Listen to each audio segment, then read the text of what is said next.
بسم اللہ الرحمن الرحیم۔ السلام علیکم۔ یہ اللہ کا اختیار ہے کہ کسی کو بیٹا دے یا بیٹی۔ اس دنیا میں کسی کی طاقت کا کوئی عمل دخل نہیں ہے کہ وہ کسی ماں کو بولے کہ اس کے پیٹ میں موجود بچے کا جنس اس کے اختیار میں ہے۔ یاد رہے کہ بیٹا ہوگا یا بیٹی، اس کا علم تو صرف اللہ ہی کو ہوتا ہے۔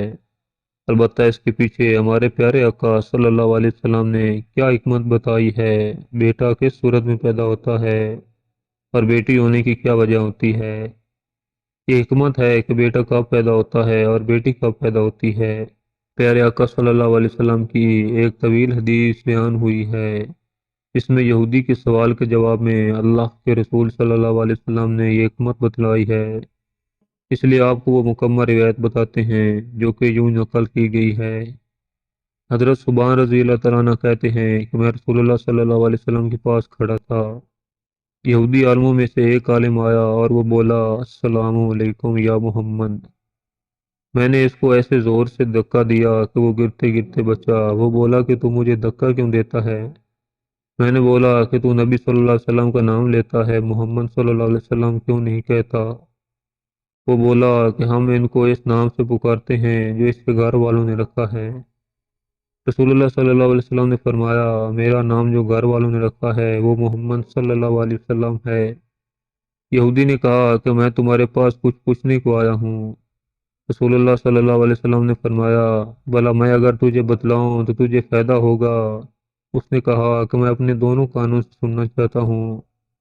رسول اللہ صلی اللہ علیہ وسلم اس چھڑی سے جو آپ صلی اللہ علیہ وسلم کے ہاتھ مبارک میں تھی زمین پر ایک لکیر کھینچی جیسے کوئی سوچتے وقت کرتا ہے، اور فرمایا کہ پوچھ۔ یہودی نے کہا کہ جس دن یہ زمین آسمان بدل کر دوسرے زمین آسمان ہوں گے، لوگ اس وقت کہاں ہوں گے؟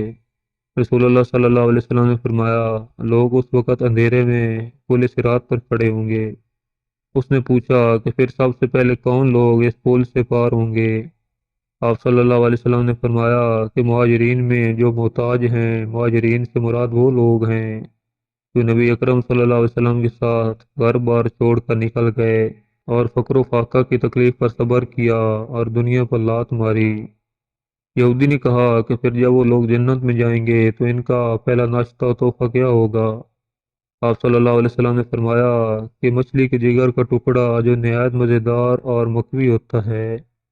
اس نے کہا کہ پھر صبح کا کھانا کیا ہوگا؟ آپ صلی اللہ علیہ وسلم نے فرمایا، ان کے لیے وہ بیل کاٹے جائے گا جو جنت میں چرا کرتا تھا۔ تو اس نے پوچھا کہ یہ کھا کر وہ کیا پئیں گے؟ آپ صلی اللہ علیہ وسلم نے فرمایا کہ سلسبیل نامی چشمے کا پانی۔ اس یہودی نے کہا کہ آپ صلی اللہ علیہ وسلم نے سچ فرمایا، اور میں آپ سے ایک ایسی بات پوچھنے آیا ہوں جس کو دنیا میں کوئی نہیں جانتا سوائے نبی صلی اللہ علیہ وسلم کے، یا شاید ایک دو آدمی اور جانتے ہوں۔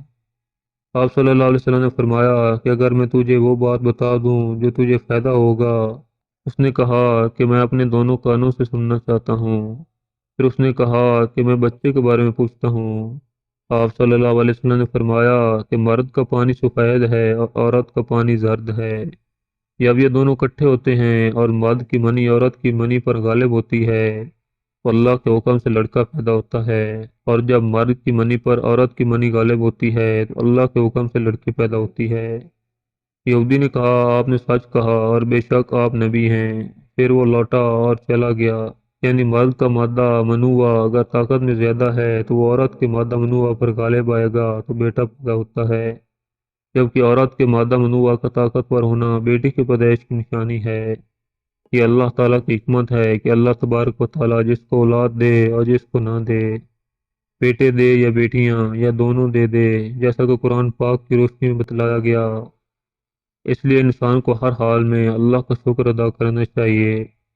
جن کے ہاں بیٹیاں ہوں انہیں بھی ناراض نہیں ہونا چاہیے، کیونکہ بیٹیاں بھی تو اولاد ہی ہیں، اور بلکہ اس کا تفصیلی ذکر ہو گیا کہ بیٹی تو رحمت ہوتی ہے۔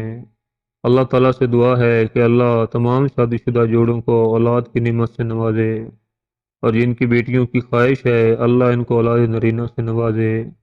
آمین ثم آمین۔